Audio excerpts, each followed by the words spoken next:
మొత్తం ఇలాంటి సమావేశాలు ఇవన్నీ చూస్తుంటే ఏమనిపిస్తుందంటే అనవసరంగా సిన్సియర్గా కూర్చొని చదువుకున్నానేమో అనిపిస్తుంది. అనవసరంగా రెగ్యులర్గా కాలేజీకి పోయి అనవసరంగా ఈరోజు నష్టపోతున్నానేమో అనిపిస్తుంది. 2023లో నేను జేఎల్ ఎగ్జామ్ రాసిన తర్వాత వెరిఫికేషన్కి వెళ్ళినాం. వెరిఫికేషన్కి వెళ్తే నేను 3rd క్లాస్ జంప్ అన్నట్టు, జంపు బోనఫైడ్ లేదు. అయితే ఏం చేసిరంటే వెరిఫికేషన్ టైంలో నా ఒక్క వెరిఫికేషన్ కోసం నెల టైం ఇచ్చిర్రు నాకు. మరి నా మీద జరిగినంత విచారణ మళ్ళీ ఈ దొంగ సర్టిఫికేట్ గల్లపైన ఎందుకు జరుగుతలేదో అర్థమవుతలేదు. నాకు నెల రోజులు టైం ఇచ్చిర్రు. నీ సర్టిఫికేట్ కరెక్ట్ లేదు, నువ్వు మళ్ళీ 1 మంత్లోపు తీసుకురా అని చెప్పేసి ఒక నెల రోజులు టైం ఇచ్చిర్రు ఒక బోనఫైడ్కే. అంటే నిరుపేద విద్యార్థుల పైన ఉన్నంత వెరిఫికేషన్ ఉన్నంత విచారణ ఈ దొంగలకు ఎందుకు లేదు?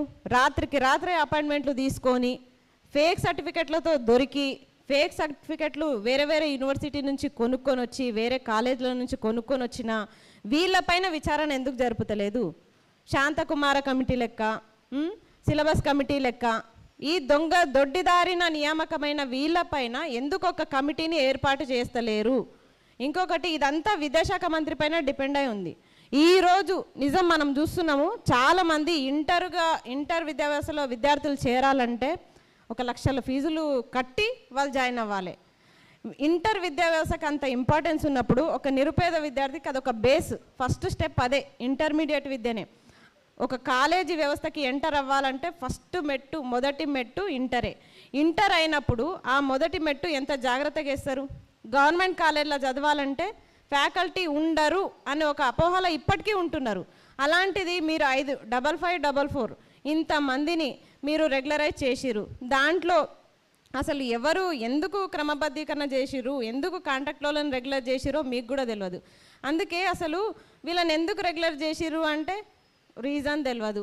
మీరు నిజంగా ఏమన్నా మేలు చేయాలనుకుంటే మాత్రం ఖచ్చితంగా వీళ్ళని మళ్ళీ వీళ్ళ సర్టిఫికెట్లు విచారణ జరపండి. అలాగే అప్పుడు క్రమబద్ధీకరణలో పార్ట్స్ అంటే భాగాలుగా ఉన్న నవీన్ మిట్టల్ పైన, జనార్దన్ రెడ్డి పైన, అలాగే అప్పటి గవర్నమెంట్లో ఉన్న ఎవరెవరైతే ఉన్నారో వాళ్ళందరి పైన కూడా తిరిగి విచారణ జరపండి.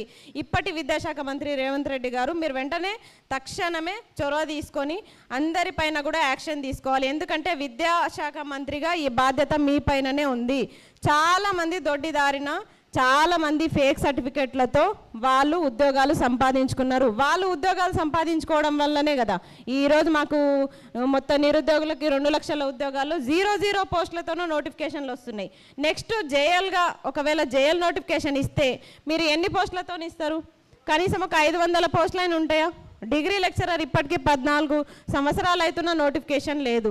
ఇట్లా మొత్తం మీరు కాంట్రాక్ట్ వాళ్ళకే రెగ్యులరైజ్ చేస్తూ ఉండిపోతూ ఉంటే మాకు కూడా అనిపిస్తుంది ఆ సేవ ఏదో మేము కూడా చేస్తాం, మేము వెరిఫికేషన్లకు వస్తాం, ఆ ఉద్యోగాలు మాకు కూడా ఇవ్వండి. ఇక్కడ కూర్చున్న వాళ్ళంతా విద్యావేత్తలే, ఒకరొకరు డాక్టరేట్లు పొందిన వాళ్ళు ఉన్నారు. మరి ఇంతకంటే బెటర్గా చదువుకున్న వాళ్ళు మీరు రెగ్యులరైజ్ చేసిన వాళ్ళ దాంట్లో ఉన్నారా? మేము ఛాలెంజ్ విసురుతున్నాం. కావాలంటే మీరు చూడండి, వాళ్ళని మళ్ళీ వెరిఫికేషన్కి పిలవండి, మేము కూడా వస్తాం. ఒకవేళ మేము నిజాయితీగా చదువుకున్నట్టుంటే, మా సర్టిఫికెట్లలో నిజాయితీ ఉంటే మాకు ఉద్యోగాలు ఇవ్వండి. లేదు వాళ్ళకే నిజాయితీ ఉంది, వాళ్ళ ఉద్యోగాలు వాళ్ళకే కరెక్టు, వాళ్ళకే ఇవ్వాలనుకుంటే వాళ్ళకి ఇవ్వండి. ఇట్లా ఒక ఎగ్జామ్ పెట్టకుండా, ఒక వెరిఫికేషన్ పెట్టకుండా, ఒక రూల్ ఆఫ్ రిజర్వేషన్ పాటించకుండా మీరు ఎంచుకున్న పద్ధతి తప్పు. సరే, తప్పు అన్న తర్వాత సుప్రీంకోర్టుకి ఈ న్యాయస్థానాన్ని ఆశ్రయించిన తర్వాత అంతో ఇంతో న్యాయం జరిగిందా అంటే పోయిన ఉద్యోగాలు అన్నీ పోయినాయి కదా. 5000 పోస్టులకి పైగా మొత్తం ఉద్యోగాలు పోయిన తర్వాత ఇంకా ఉద్యోగాలు ఎక్కడుంటాయి? మనకి నోటిఫికేషన్లు ఎక్కడుంటాయి? పోస్టులు ఎక్కడుంటాయి? ఇప్పుడు వచ్చిన వాళ్ళకి ఉద్యోగాలు వచ్చినాయి. సేవా దృక్పథంతోనో వాళ్ళని గుర్తించి ఉద్యోగాలు ఇచ్చినామంటే చాలామంది ఉన్నారు. ఒక సేవకే ఉద్యోగాలు వస్తాయంటే మేము కూడా ఒక 10 సంవత్సరాలు సేవ చేస్తాం, మరి మాకు కూడా రెగ్యులరైజ్ చేయండి, మాకు కూడా ఉద్యోగాలు ఇవ్వండి, మేము కూడా సేవ చేస్తాం. మరి నిజంగా మేము ఒక చిత్తశుద్ధితోటి మంచిగా చదువుకొని మొత్తం పీజీలు నెట్లు సెట్లు క్వాలిఫై అయ్యండి ఈరోజు ఉద్యోగాలు వస్తాయన్న నమ్మకంతో లైబ్రరీలో రేయనక పగలనక కూర్చొని చదివి పస్తులుండి కష్టమైనా సరే రూమ్ రెంట్లు కట్టుకుంటా ఈరోజు నిరుద్యోగులం కష్టపడుతుంటే మీరు ఇట్లా దొడ్డి దారిన రెగ్యులరైజ్ చేయడం వల్ల మాకు వచ్చే ఉపయోగం ఏముంది? మేము కూడా అట్లా రాంగ్ రూట్లో వెళ్ళాలా? మరి రాంగ్ రూట్లో వెళ్ళి ఉద్యోగాలు సంపాదించుకోవాలా? అయినా సరే విద్యాశాఖ మంత్రికి విద్య పైన నిజంగా చిత్తశుద్ధి ఉంటే వెంటనే ఈ క్రమబద్ధీకరణ పైన విచారణ జరపండి. ఖచ్చితంగా అప్పటి జనార్దన్ రెడ్డి పైన, నవీన్ మిట్టల్ పైన, అలాగే ఇదంతా ప్రాసెస్ ఎట్లా జరిగిందో ఫేక్ సర్టిఫికెట్ల పైన కూడా మీరు తక్షణమే విచారణ జరపాలి. లేని పక్షంలో నిరుద్యోగ చేసి ఉస్మానియా యూనివర్సిటీ తరపున ఎంత పోరాటానికైనా సిద్ధంగా ఉంటాం. ఎందుకంటే ఈ 5,000 పోస్టులు అంటే 5,000 మంది జీవితాలు. అసలు ఏమాత్రం చదువు రానోళ్ళు కూడా ఈరోజు పోయి అక్కడ బోర్డు దగ్గర నిలబడి అరకొర చదువులు చెప్పుకుంటా విద్యార్థుల జీవితాలను ఆగం చేస్తున్నారు. అలా అందరిని అనట్లేదు, కొంతమంది ఉన్నారు. అంతమందికి అయితే ఖచ్చితంగా మీకు ఉద్యోగాలకి మీరు అనర్హులు.